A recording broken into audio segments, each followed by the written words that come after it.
요한복음 1장 1절부터 14절까지 말씀입니다. 요한복음 1장 1절부터 14절까지 말씀. 제가 읽고 여러분들 읽고 교독하는 시간 갖도록 하겠습니다. 제가 먼저 읽겠습니다. 태초에 말씀이 계시니라. 이 말씀이 하나님과 함께 계셨으니 이 말씀은 곧 하나님이시니라.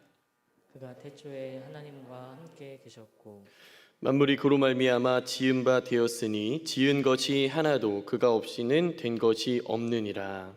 그 안에 생명이 있었으니 이 생명은 사람들의 빛이라. 빛이 어둠에 빛이 돼 어둠이 깨닫지 못하더라. 하나님께로부터 보내심을 받은 사람이 있으니 그의 이름은 요한이라. 그가 증언하러 왔으니 곧 빛에 대하여 증언하고 모든 사람이 자기로 말미암아 믿게 하려 함이라.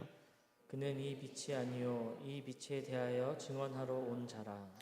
참빛 곧 세상에 와서 각 사람에게 비추는 빛이 있었나니 그가 세상에 계셨으며 세상은 그로 말미암아 지은 바 되었을 때 세상이 그를 알지 못하였고 자기 땅에 오매 자기 백성이 영접하지 아니하였으나 영접하는 자 곧 그 이름을 믿는 자들에게는 하나님의 자녀가 되는 권세를 주셨으니 이는 혈통으로나 육정으로나 사람의 뜻으로 나지 아니하고 오직 하나님께로부터 난 자들이니라. 함께 읽겠습니다. 말씀이 육신이 되어 우리 가운데 거하심에 우리가 그의 영광을 보니 아버지의 독생자의 영광이요 은혜와 진리가 충만하더라. 아멘. 6월 첫째 주부터 시작한 하나님의 임재 신학이 이제 마지막 시간이 되었습니다. 하나님의 관계적 임재가 성서 신학의 응집력 있는 중심이라는 이 책의 저자의 주장을 기억하면서 지금까지 성경 전체를 살펴보며 그 안에 나타난 하나님의 관계적 임재를 살펴보았습니다. 지난주에 나눴던 내용을 되돌아보는 시간을 갖기 원합니다. 우리 지난주에는 바울 서신, 히브리서, 그리고 일반 서신에 나타난 하나님의 관계적 임재라는 주제로 말씀을 나눴는데요. 바울 서신에는 기독론, 즉 예수 그리스도에 초점을 맞추고 있습니다. 그래서 하나님의 성육신적 임재를 강조하고 있는데요. 바울은 회심 전 유대인들에게 촉망받던 자였는데 다메섹 도상에서 예수님을 깊이 만난 뒤에 그의 인생은 180도로 바뀌었습니다. 자신의 신분, 학문, 그리고 경험 등 자랑할 만한 모든 것을 배설물로 여기며 예수 그리스도를 위해 살기로 결단하고 복음 전파를 위해 주력합니다. 바울은 전도여행을 떠나면서 복음 그 자체이신 예수 그리스도를 자랑하고 전합니다. 때로는 많은 자들에게 모욕과 조롱을 당하고 죽음에 이를 정도까지 태형을 당하여 힘든 여정을 보냈었는데요.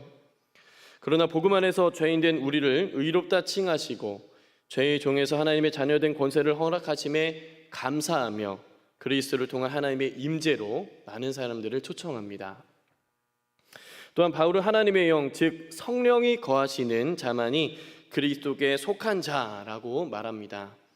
한 사람을 하나님과의 관계 안으로 들어가게 하는 것은 외적인 할례가 아니라 성령으로 말미암는 마음의 할례임을 로마서 2장 29절에서 말하며 성령의 다스리심이 신자의 중심에 있어야 함을 강조하였습니다. 그러므로 성령께서 거하시는 성도의 몸은 성전이며 거룩한 삶의 모습을 유지해야 함을 나눴습니다.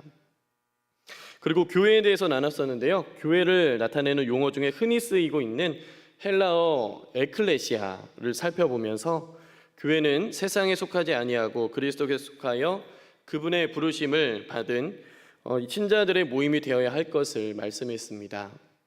아울러 교회 가운데 거하시는 하나님의 관계적 임재를 나타내기 위해 핵심적인 이미지인 가족, 그리고 성전, 몸 등을 사용해서 그리스도께서 머리가 되신 한 몸 공동체임을 말씀하며 성도 간에 서로 돌아보아 사랑과 선행을 격려하며 신앙의 길을 함께 걸어가야 한다라고 말씀드렸습니다.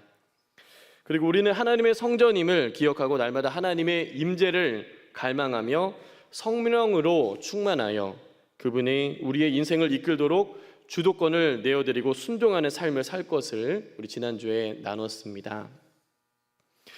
오늘은 요한복음 그리고 요한서신, 요한계시록에 담겨 있는 하나님의 관계적 임재에 대해서 나누려 합니다. 우리는 하나님을 어떻게 알 수 있을까요?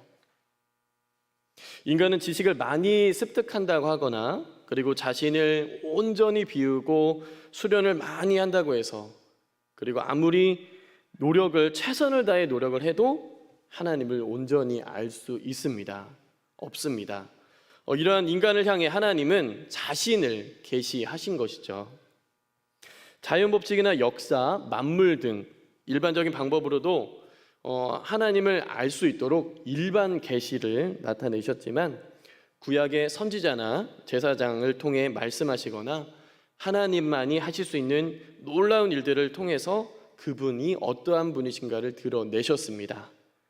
그리고 특별하게 하나님은 그의 사람들을 통해 쓰여진 성경을 통해 하나님이 어떤 분이신지를 알 수 있게 하셨습니다. 오늘 함께 나누는 요한복음에서는 지극히 인격적이고 실제적인 방식으로 말씀으로서 자신을 드러내셨음을 말하고 있는데요. 요한복음 1장 1절에서 3절을 함께 읽어보도록 하겠습니다. 요한복음 1장 1절부터 3절입니다. 우리 함께 읽어보겠습니다. 시작. 태초에 말씀이 계시니라. 이 말씀이 하나님과 함께 계셨으니 이 말씀은 곧 하나님이시니라. 그가 태초에 하나님과 함께 계셨고 만물이 그로 말미암아 지은 바 되었으니 지은 것이 하나도 그가 없이는 된 것이 없느니라. 아멘. 요한복음은요, 다른 복음서와는 다르게 예수님의 탄생이나 그분의 공생의 사역 계시로 시작하지 않고 창조 때로 독자들을 데리고 갑니다. 태초부터 하나님과 함께 계셨고 모든 만물의 창조 사역에 동참하셨던 성자 예수님이 육신을 입고 이 땅에 오셨음을 선포합니다. 예수님은 근본 하나님의 본체시나 동등됨을 취할 것으로 여기지 않으시고 성부 하나님의 뜻에 순종하셨습니다. 예수님은 공생의 기간 동안 하나님을 드러내는 계시자로 그리고 온 인류의 죄를 사하시기 위한 구원자로 이 땅에 오셔서 모든 일을 성취하셨습니다. 계시된 말씀인 우리가 갖고 있는 성경으로 하나님이 어떤 분이신지를 알 수 있고요. 우리에게 원하시는 것이 무엇이며 현 시대, 오늘을 살아가는 우리가 어떠한 가치관과 마음으로 살아가야 할지를 우리에게 말씀하고 있습니다. 지금도 성경의 저자인 성령께서 성도들과 함께 하사 말씀으로 하나님을 자세히 알게 하셨고 바른 길로 인도하심으로 지금도 우리 안에 역사하고 있음을 확신케 합니다. 그렇다면 요한 문헌에는 어떻게 하나님의 관계적 임재가 나타날까요?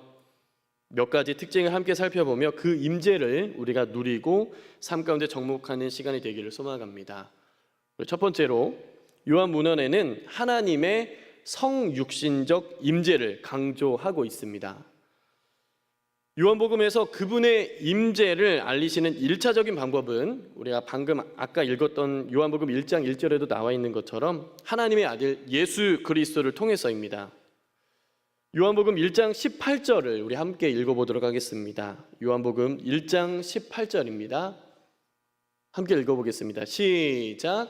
본래 하나님을 본 사람이 없으되 아버지 품속에 있는 독생하신 하나님이 나타내셨느니라. 아멘.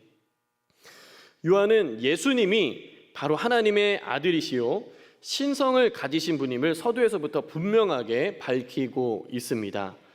지금까지 하나님을 육신의 눈으로 본 사람은 없었지만 아버지의 품속에 있는 독생하신 하나님, 즉 예수님을 통해 하나님을 볼 수 있음을 말씀하고 있는 것이죠. 하나님의 성육신적 임재를 선언하고 있는 것입니다. 리처드 보컴이라는 신학자는 이렇게 말합니다. 요한의 성육신적 기독론이 모든 복음서에서 예수의 이야기를 우리와 함께 하시는 하나님의 이야기로서 읽기 위한 가장 포괄적인 신학적 틀을 제공한다.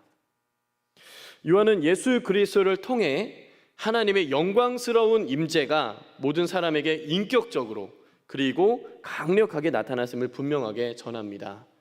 그들이 예수 안에서 하나님의 얼굴을 보는 것을 허락하면서 말입니다. 또한 우리는 예수님의 표적들을 통해 나타난 하나님의 성육신적 임재를 볼 수 있습니다. 요한복음에는 7가지 표적이 나오는데요. 우리 화면을 보시면 7가지 표적이 나옵니다. 가나 혼인잔치에서 물로 포도주를 만드신 사건, 그리고 왕의 신하의 아들의 치유, 38년 된 병자를 고치심, 오부영의 기적, 무리를 거르심, 시각장애인의 치유, 죽은 나사로를 살리신 사건, 이렇게 7가지 표적이 나옵니다. 그리고 예수님이 말씀하신 에고 에이미, 나는 누구누구다를 통해서 하나님의 관계적 임재를 알 수 있는데요. 총 7가지가 나옵니다. 나는 생명의 떡이다. 나는 세상의 빛이다. 나는 양의 문이다. 나는 선한 목자다. 나는 부활이요 생명이다. 나는 길이요 진리요 생명이다. 나는 참 포도나무다. 라고 표적과 나는 무엇이다 라는 게 7가지씩 이렇게 분명하게 나와 있습니다. 예수님은 표적을 통해 인간이 상상할 수 없었던 일들을 행하시는 참 하나님이신 것을 드러내셨고, 자신이 누구인지 7가지의 에고 에이미를 통해 하나님이 어떤 분이신지를 분명하게 계시하셨습니다. 즉 하나님은 예수님으로 말미암는 성육신적 임재를 이 땅 가운데 허락하신 것이죠. 그리고 요한 서신에서는 시작을 생명과 영생으로 강조하였습니다. 이는 하나님의 성육신적 임재와 밀접한 관련이 있는데요. 요한 1서 1장 2절에서 3절을 함께 읽어보도록 하겠습니다. 요한 1서 1장 2절에서 3절입니다. 우리 함께 읽겠습니다. 시작. 이 생명이 나타내신 바 된지라 이 영원한 생명을 우리가 보았고 증언하여 너희에게 전하노니 이는 아버지와 함께 계시다가 우리에게 나타내신 바 된 이시니라. 우리가 보고 들은 바를 너희에게도 전함은 너희로 우리와 사귐이 있게 하려 함이니 우리의 사귐은 아버지와 그의 아들 예수 그리스도와 더불어 누림이라. 아멘. 성육신하신 아들은 요한 1서에서 일찍이 생명의 말씀, 생명, 영생으로 밝혀집니다. 생명 또는 영생은 궁극적으로 인격적이고 관계적이라는 것을 우리는 알 수 있는데요. 그 이유는 예수님께서 아버지와 함께 계시다가 이제 나타나신 생명이시기 때문입니다. 요한복음 17장 3절에서는 이렇게 말씀했습니다. 영생은 곧 유일하신 참 하나님과 그가 보내신 자 예수 그리스도를 아는 것이니이다. 아들이 있는 것은 생명이 있다는 것이고요. 그분이 거한다는 것입니다. 그 영생을 소유하는 것은 하나님의 성품과 존재, 그분과의 관계적 임재, 그분의 특별한 사랑이 담겨 있는 것입니다. 즉 하나님의 관계적 임재는 예수 그리스도 안에서 발견되는 영생에 대한 요한의 개념에서 중심에 놓여 있습니다.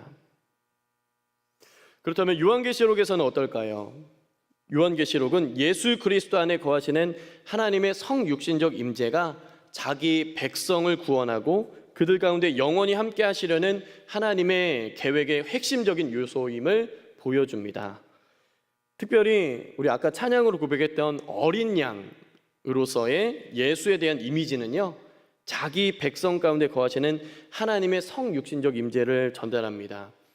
요한계시록 5장 12절을 함께 읽어보도록 하겠습니다.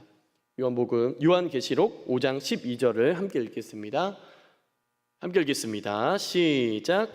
큰 음성으로 이르되 죽임을 당하신 어린 양은 능력과 부와 지혜와 힘과 존귀와 영광과 찬송을 받으시기에 합당하도다 하더라. 요한계시록에서 그리스도의 역할은 하나님의 나라를 세우는 것입니다. 이것은 구원과 심판을 둘 다 포함하는데요. 두 측면 모두 하나님의 임재의 나타남이며 그 구원 사역은 어린 양의 희생적 죽임에 집중됩니다. 이 어린 양은 죽임을 당하였는데 하나님의 존재와 통치에 반대하여 멀어졌던 백성들을 모으고 죄를 해결하며 그 어느 것도 그와 그의 백성의 관계를 방해하지 못하도록 자신의 피를 흘리신 것을 나타냅니다. 바로 그것이 그 어린 양이 바로 예수 그리스도이시고 어린 양의 피는 그리스도께서 십자가에 흘리신 보혈입니다. 두 번째로 요한문헌에는 성령을 통한 지속적 임재를 말하고 있습니다. 요한복음에서 성령은 하나님의 백성을 보호하고 인도하는 일에 중요하고도 다양한 역할을 수행합니다. 성령께서는 먼저 사람들이 하나님과의 관계에 들어갈 수 있게 하고 참된 예배를 가능케 하며 영적으로 넘치도록 채워주십니다. 성령의 지속적인 임재는 요한복음 후반부에서 훨씬 더 특징적으로 나타나는데요. 예수님께서는 성령을 다른 보혜사라고 이렇게 소개합니다. 요한복음 14장 16절에서 17절을 함께 읽어보도록 하겠습니다. 요한복음 14장 16절에서 17절입니다. 우리 함께 읽겠습니다. 시작. 내가 아버지께 구하겠으니 그가 또 다른 보혜사를 너희에게 주사 영원토록 너희와 함께 있게 하리니 그는 진리의 영이라. 세상은 능히 그를 받지 못하나니 이는 그를 보지도 못하고 알지도 못함이라. 그러나 너희는 그를 아나니 그는 너희와 함께 거하시며 또 너희 속에 계시겠음이라. 아멘. 성령은 또 다른 보혜사, 다른 말로 하면은 또 다른 도우시는 임재라고도 부를 수 있습니다. 그분께서 단지 그들과 함께 사는 것이 아니라 그들 안에 내주하여 살아감으로써 친밀하고도 인격적인 방식으로 예수님의 제자들과 영원히 함께 있을 것을 약속하신 것입니다. 성령께서는 지금도 복음 전파의 중추적인 역할을 하고 계시고 성도들에게 예수님의 말씀을 생각나게 하시며 바른 길로 인도하고 계십니다. 또한 요한일서 4장 13절에는 이렇게 말씀합니다. 그의 성령을 우리에게 주심으로 우리가 그 안에 거하고 그가 우리 안에 거하시는 줄을 아느니라. 바로 성령께서는 주님의 길을 걸어가는 모든 자들의 마음에 성도의 정체성을 확립시켜 주시고 영적인 소속감을 분명하게 해주십니다. 계속해서 지속적으로 세상을 향하려는 우리의 마음을 다잡아 주시고 하나님께 향하게 하여 그분의 뜻에 집중하도록 일깨워 주심으로 주 안에 있는 놀라운 은혜를 누리고 경험하도록 이끌고 계십니다. 그래서 우리는 날마다 성령으로 충만함을 입고 그분의 다스리심 가운데 살아가도록 간구하며 또한 그분의 다스리심 가운데 우리는 나아가야 할 것입니다. 세 번째로 제자도를 통한 하나님의 임재입니다. 제자도를 통한 하나님의 임재. 요한복음에서는요, 반복적으로 등장하는 주제인 예수 그리스도에 대한 제자도를 통해서도 그분의 관계적 임재를 나타냅니다. 여러 가지가 있는데요. 예수님에 대한 제자도의 중심에는 그분의 임재와의 관계적 대면이 서 있는 것을 우리는 볼 수 있습니다. 요한복음을 처음부터 한번 끝까지 쭉 읽다 보면은 나를 따르라는 말씀이 요한복음 전체를요 시작과 마무리를 장식한다는 것을 좀 발견할 수 있었습니다. 먼저 요한복음 1장 43절인데요. 제가 읽어드리겠습니다. 이튿날 예수께서 갈릴리로 나가려 하시다가 빌립을 만나 이르시되 나를 따르라 라고 이렇게 말씀하고 있습니다. 그리고 요한복음 마지막 장인 21장에는요 시몬 베드로를 향해 19절에서 이렇게 말씀합니다. 이 말씀을 하심은 베드로가 어떠한 죽음으로 하나님께 영광을 돌릴 것을 가리키심이로라. 이 말씀을 하시고 베드로에게 이르시되 나를 따르라. 특히 제자도 중에 두 가지를 예로 들고 싶은데요. 요한복음 13장에 나오는 제자들의 발을 씻는 사건입니다.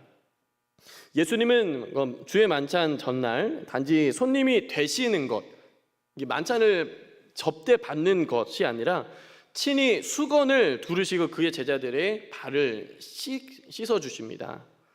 베드로가 이 난처한 행동에 참여하기를 강력하게 거부할 때 예수님은 이렇게 경고하십니다. 요한복음 14장 8절인데요. 내가 너를 씻어주지 아니하면 내가 나와 상관이 없느니라.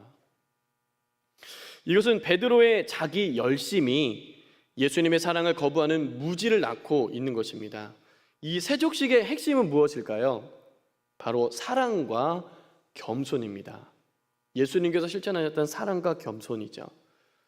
발을 씻는 것으로서 강력하게 상징되는 그의 사랑의 계명을 제기하는 것입니다.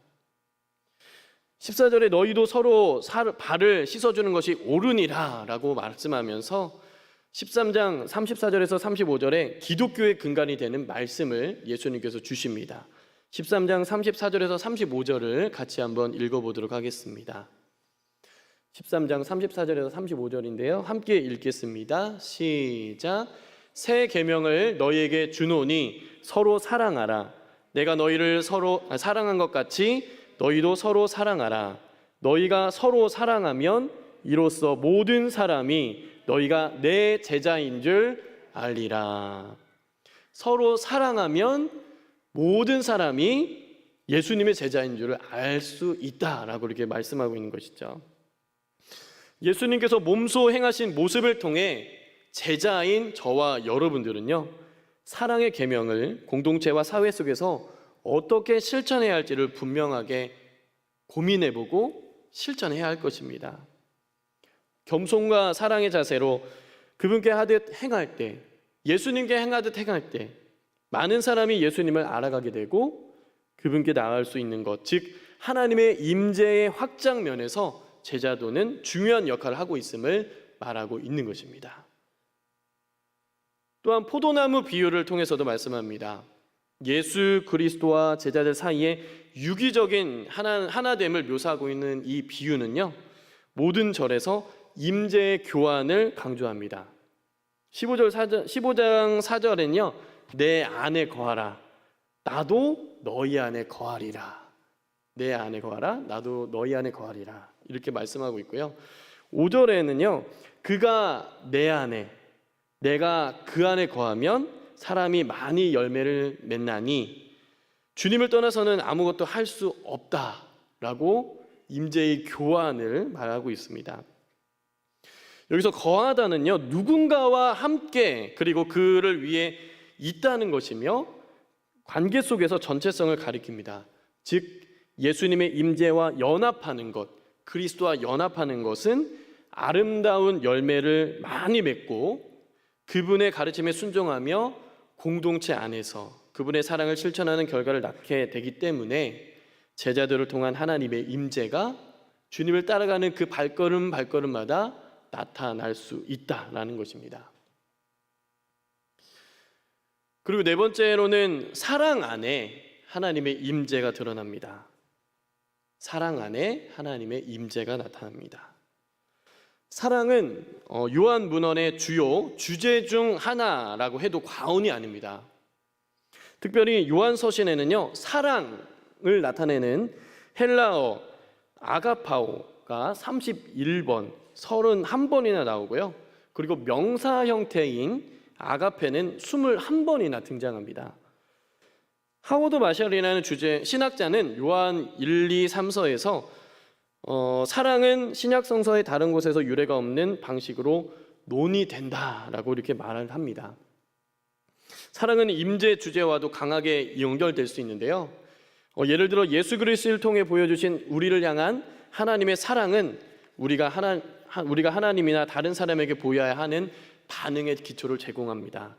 요한일서 4장 7절에서 8절을 함께 읽어보도록 하겠습니다. 요한일서 4장 7절에서 8절입니다. 우리 함께 읽어보겠습니다. 시작. 사랑하는 자들아, 우리가 서로 사랑하자. 사랑은 하나님께 속한 것이니 사랑하는 자마다 하나님으로부터 나서 하나님을 알고 사랑하지 아니하는 자는 하나님을 알지 못하나니 이는 하나님은 사랑이심이라. 그렇습니다. 하나님은 사랑이십니다. 하나님의 가장 큰 속성은 사랑입니다. 그분의 사랑으로 말미암아 우리가 구원을 얻었고요, 영원한 생명을 얻었으며 지금 이곳에 존재하고 있습니다. 이 사랑은 하나님께로부터 났고 진정한 사랑은 그분 안에 거할 때 누릴 수 있는 것입니다. 그리고 요한일서 4장 16절을 함께 읽어보겠습니다. 요한일서 4장 16절입니다. 함께 읽겠습니다. 시작. 하나님이 우리를 사랑하시는 사랑을 우리가 알고 믿었노니 하나님은 사랑이시라. 사랑 안에 거하는 자는 하나님 안에 거하고 하나님도 그의 안에 거하시느니라. 사랑하신 하나님 안에 거할 때 진정한 하나님을 우리는 만날 수 있습니다. 왜냐하면 사랑 안에 거하는 자는 하나님 안에 거하고 하나님도 그의 안에 거하신다라고 말씀하고 있기 때문입니다. 그리고 그 사랑을 경험하고 풍성하게 받은 자들은요, 11절에 말씀하고 있는 것처럼 서로 사랑하는 것이 마땅합니다. 사랑은 강력한 힘과 능력이 있습니다. 그분의 강력한 임재가 사랑 안에 있기에 우리는 하나님을 사랑하고 이웃을 사랑하며 삶 가운데 실천하여 그 사랑의 깊이와 넓이가 넓어져 풍성한 하나님의 은혜를 만끽하기를 소망합니다. 네, 우리 마지막으로 하나님의 종말론적 임재입니다. 하나님의 종말론적 임재.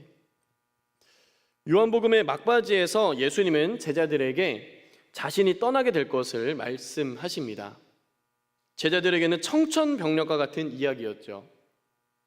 육신으로 오신 하나님께서 그들과 함께 하심으로 이제 천년 만년 함께 행복하게 살 것이라고 여겼는데, 예수님을 보내신 하나님 곁으로 돌아가 자신을 절대로 찾을 수 없을 것이고 따라올 수도 없을 것이라고 말씀하셨기 때문입니다. 메리언 톰슨이라는 신학자는 요한의 종말론에서 현재에 해당하는 것은 미래 그 이상이라고 말합니다. 그것은 살아계신 하나님의 생명을 주시는 임재라고 말하는데요, 하나님에 대한 지식과 하나님의 임재가 성자 예수 그리스도의 임재를 통해 나타났고 그 임재에 가까이 나아갈 수 있게 되었다는 것이 요한이 말하는 요지입니다. 그래서 영생은 이 생명이 자신의 믿음을 하나님의 아들에게 둔 사람들에게 지금 시작된 것이라고 말을 하고 있습니다. 그들은 정죄가 아니라 구원을 경험하고 사망에서 생명으로 옮겨지는 것입니다. 요한복음 11장에 나오는 나사로를 살리신 사건을 통해 이 하나의 실제가 드러나는데요, 요한복음 11장 25절에서 26절을 함께 읽어보도록 하겠습니다. 요한복음 11장 25절에서 26절입니다. 함께 읽겠습니다. 시작. 예수께서 이르시되 나는 부활이요 생명이니 나를 믿는 자는 죽어도 살겠고 무릇 살아서 나를 믿는 자는 영원히 죽지 아니하리니 이것을 내가 믿느냐. 예수님이 바로 부활이요 생명임을 분명하게 말씀합니다.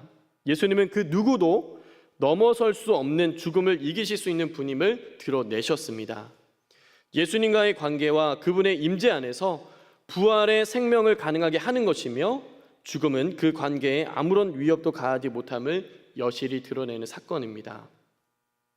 또한 요한무언안에서는 미래적 종말론을 반영하여 말씀하고 있습니다. 예수님은 그를 믿는 모든 자에게 하나님의 임재 안에 있는 미래의 집을 약속하신다는 것입니다. 요한복음 14장 2에서 3절을 함께 읽어보도록 하겠습니다. 요한복음 14장 2절에서 3절입니다. 함께 읽겠습니다. 시작. 내 아버지 집에 거할 곳이 많도다. 그렇지 않으면 너희에게 일렀으리라. 내가 너희를 위하여 거처를 예비하러 가노니 가서 너희를 위하여 거처를 예비하면 내가 다시 와서 너희를 내게로 영접하여 나 있는 곳에 너희도 있게 하리라. 예수님께서는 제자들에게 아버지 집에 가서 그들을 위해 처소를 예비하겠다라고 말씀합니다. 많은 분들은 이 본문을 읽으며 하늘에 있는 자기 집을 장식하는 꿈을 꿀 수가 있습니다. 아버지의 집은요, 아마도 새 성전에 대한 용어를 사용하면서 새 창조의 의미에서 하나님의 임재를 가리킵니다. 아버지의 임재 안에는 살 곳이 많고 하나님의 가족들을 위한 넉넉한 공간이 있을 것이기 때문입니다. 또한 요한계시록에서 여러 심판의 내용 이후 21장부터 자기 백성 가운데 거하시는 하나님의 관계적 임재라는 주제가 곳곳에 퍼져 있음을 우리는 볼 수 있습니다. 그 중에 하나가 바로 새하늘과 새 땅입니다. 요한계시록 21장 1절에서 4절을 제가 읽고 여러분들 꼭 교독하는 시간을 갖도록 하겠습니다. 제가 먼저 읽겠습니다. 또 내가 새 하늘과 새 땅을 보니 처음 하늘과 처음 땅이 없어졌고 바다도 다시 있지 않더라. 거룩한 성 새 예루살렘이 하나님께로부터 하늘에서 내려오니 그 준비한 것이 신부가 남편을 위하여 단장한 것 같더라. 내가 들으니 보좌에서 큰 음성이 나서 이르되 보라 하나님의 장막이 사람들과 함께 있음에 하나님이 그들과 함께 계시리니 그들은 하나님의 백성이 되고 하나님은 친히 그들과 함께 계셔서 함께 읽겠습니다. 모든 눈물을 그 눈에서 닦아주시니 다시는 사망이 없고 애통하는 것이나 곡하는 것이나 아픈 것이 다시 있지 아니하리니 처음 것들이 다 지나갔음이로라. 3절을 보시면은요, 보좌에서 음성이 나와 보라 하나님의 장막이 사람들과 함께 있음에 하나님이 그들과 함께 계시리니 그들은 하나님의 백성이 되고 하나님은 친히 그들과 함께 계신다라고 선언합니다. 이 구절은 언약과 구속의 전체 역사가 이 한 절에 심오하게 엮어져 있는데요, 그것은 하나님의 거처는 주의 백성들과 함께 있다는 것입니다. 그때 하나님은 당신의 자녀들의 모든 눈물을 닦아주실 것입니다. 그리고 그분의 임재는 모든 악한 것과 평화를 파괴하는 눈물, 사망, 애통하는 것, 곡하는 것, 아픈 것이 없음을 의미합니다. 그리고 21장 7절에는요, 이기는 자들에게 새 창조를 기업으로 받을 것이며 하나님의 임재 안에서 하나님의 자녀로 영원히 살 것이라고 말씀합니다. 이러한 가족 이미지는요, 인간적 감정의 깊이를 헤아린 방식으로 하나님의 관계적 임재를 강조합니다. 그러기에 마지막 때를 살아가는 우리에게 가장 중요한 것은 어떻게 살아가지? 어떻게 무엇을 먹고 살아가지? 이렇게 하는 염려와 근심, 걱정이 아니라 예수 그리스도를 온전히 믿고 그분 안에 친밀한 관계를 누리며 하나님의 임재 안에 거하는 삶임을 일깨워 주고 있는 것을 우리는 기억해야 할 것입니다. 사랑하는 성도 여러분, 지금까지 저는 이 하나님의 관계적 임재라는 이 포인트를 가지고 이 성경의 전체 줄거리를 한번 좀 쭉 살펴봤습니다. 하나님의 관계적 임재는요, 성경의 전체를 꿰뚫고 있습니다. 하나님은 자신의 형상대로 창조하신 사람을 끝까지 사랑하셨습니다. 먼저 사랑하셨고요, 모든 것을 갈아엎고 다시 시작해도 무방해도 하나님은 예수 그리스도를 통해 재창조를 하셨습니다. 그분은 지금도 살아계십니다. 우리 가운데 성령으로 임재하시고요, 역사하고 계십니다. 계속해서 말씀하고 계시고요, 여전히 친밀한 사랑의 관계를 추구하시며 우리를 그리고 주변 사람들을 초대하고 계십니다. 우리는 하나님보다 다른 그 무엇을 더 추구하는 삶을 살고 있지 않는지 되돌아보기 원합니다. 주님 한 분만으로 만족하지 아니하고 세상 자락, 정욕, 욕심에 억눌려서 하나님을 잃어버리고 그분의 임재를 거부하는 삶을 살아가고는 있지 않는지 철저하게 점검해 보아야 할 것입니다. 특별히 이러한 코로나 상황 가운데 우리의 연약함이 여실히 드러나고 있잖아요. 그래서 우리는 더 주님께 붙어야 있어야 합니다. 이 시간 다시 한번 주님의 임재를 갈망하는 성도님들 모두가 되시기를 소망합니다. 지속적으로 그분의 임재 안에 머물기를 결단하면서 주 앞에 나아가고 성령의 충만함을 날마다 구하시기 바랍니다. 그리고 성부, 성자, 성령 하나님의 일하심과 성품을 날마다 묵상하며 영원한 교제, 그분의 사귐을 누리기를 원합니다. 요한일서 1장 3절에 이렇게 말씀하죠. 우리가 보고 들은 바를 너희에게도 전함은 너희로 우리와 사귐이 있게 하려 함이니 우리의 사귐은 아버지와 그의 아들 예수 그리스도와 더불어 누림이라. 한 치 앞도 모르는 오늘을 살아가고 있는 우리의 삶에 하나님의 함께하심, 하나님의 임재, 하나님의 동행이 필요합니다. 그분과의 참된 코이노니아가 필요합니다. 그분 안에 거할 때 우리는 영원한 생명을 얻고 하나님은 일하기 시작하십니다. 바쁘고 분주한 일정 그리고 우리의 여정 속에서 이것 하나 실천하기를 원합니다. 먼저 하나님의 임재 안에 거하기입니다. 그분의 얼굴을 먼저 구하고요. 먼저 하나님께 간절히 기도하고요. 그분의 말씀을 묵상하고 순종하는 그러한 삶을 우리가 살아가길 원합니다. 그러할 때 하나님의 통치가, 하나님의 다스리심이 여러분들의 삶 전체를 덮고 그분께서 여러분들의 인생을 이끌어 하나님만이 드러나는 놀라운 은혜를 경험하시기를 주님의 이름으로 축복합니다. 이 시간에 우리가 찬양 한 곡 같이 부르기를 원하는데요. 우리가 마지막에 함께 나눴던 요한일서 1장 3절의 말씀이 담겨 있는 고백입니다. 이것이 영원한 삶이라는 주제의 찬양인데요. 우리가 함께 주님과 동행하기로 결단한 마음으로 우리 함께 찬양하는 시간 갖도록 하겠습니다.